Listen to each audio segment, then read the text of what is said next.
what's up everyone? Alright, let's get to the point. So everyone talks about the Cutie map and how it's supposed to represent Marxism or communism or any of that stuff. But that's where I think you're wrong. I think this episode is more about a cult, as in Starlight Glimmer is a cult leader. First, a cult is basically a group of people who follow the leader. However, the leader manages to take in the people, not by force, but by a build-up, a slow process so they can get what they want. It's called indoctrination, or the process of believing someone without questioning them. Now, some others might be aware of this, but there are actually steps to be in a cult and to be a known part of the cult. Now, I'll talk about the main six's perspective of the indoctrination process since we follow them progressively. It varies really depending on where and what you read, but I'll be giving the 8 steps to joining a cult and how they tie in with the Cutie map. Step 1. An invitation to a non-threatening event. We see this when Double Diamond asks them to speak with Starlight Glimmer. Perhaps you care to speak to our founder, Starlight Glimmer. Nothing suspicious there. And we also see when Starlight decides to give them a tour. Perhaps it would be easier to understand if I gave you a tour of the village. Still harmless. This leads to step 2, love bombing. Love bombing is pretty much showering the victim with prizes and rewards. We see Starlight tell Double Diamond to help the main 6 with whatever they need. Double Diamond, please help our guests with whatever they might need. Of course. So the main 6 walk around the village and they get offered things such as clothing rarely despised, or the muffins Sugarbelle gave them in a flash. Step 3. Dangling the prize in front of them. The Cutie unmarking is a beautiful experience. Starlight uses the Staff of Sameness to magically take them away and replace them with these. Oh, we're not kept from them. They're in the vault up in the caves. We can visit them anytime we like to remind us of the heartache of a life with special talents. Behold! Our Cutie Mark Vault! I've never seen anything like it. They didn't probably realize it, but Night Glider brings up the Cutie unmarking, and then Party Favor and Sugarbelle mention the Cutie Mark Vault. That's when the main 6 get curious, so Starlight takes them to the prize of removing their Cutie marks and becoming an equal. Step 4. Extracting an agreement from you that you want the prize. So this step is sorta different in the episode since none of them really gave in.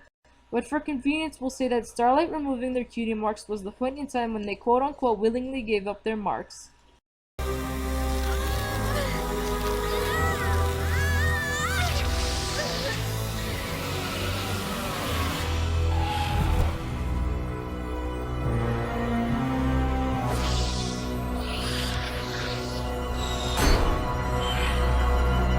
Step 5. Shutting down your dissent by threatening to withhold the prize.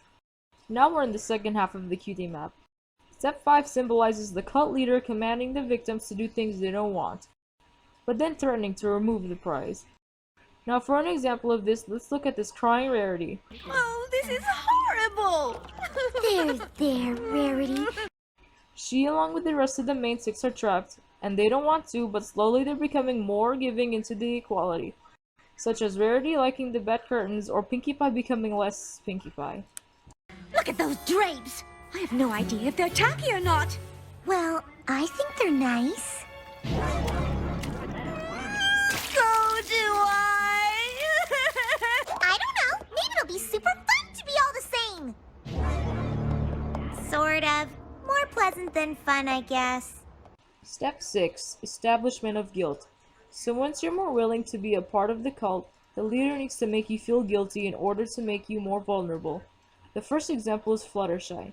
Let's assume she's more converted into the equality. She'll feel guilty that the villagers are being so nice and friendly. Because every pony is so nice and their village is so pretty and I hate to lie to them. They've been so welcoming and friendly. So she joins them. I'd like to join. Even Double Diamond and the rest are wanting others to join. We have a welcome ceremony for new friends. The whole village joins together to build you your own cottage. Not interested. Please, join us! We love new friends! The second example was when Party Favor gets caught and becomes extremely guilty. apologizing to the village. Then he begs Starlight for forgiveness afterwards. It was only me. I only wanted it back for a little while. And you're quite certain it was only you? I just wanted to remember what it was like. And no thought to the pain you'd cause your friends. Such selfishness. I'm sorry, every pony. I never wanted to leave the village. I love all of... Step 7. Carrot and Stick. This part is simple. Good behavior is awarded and bad behavior is punishable. When Party Favor apologizes, Starlight awards him by accepting him back. I'm sorry, Starlight. I'm sorry, every pony. I've seen the error of my ways. I never want to look at my cutie mark again. It seems there's cause for celebration after all! Hooray! But when the remaining ponies are still not converted, Starlight punishes them by leaving them there and not letting them go. Step 8. Control of identity, information, and environment. The final step to this indoctrination process, when the victims are accustomed to the cult. So because of that, Starlight decides to seclude them from the rest of society, leaving them in an isolated environment. I brought you friendship. I brought you equality. I created harmony! So those were all of the steps of indoctrination and why I believe Starlight is a cult leader. Thanks for making it this far and not clicking away. If you like this video, do what you want. Remember to stay safe and be happy. Toodles!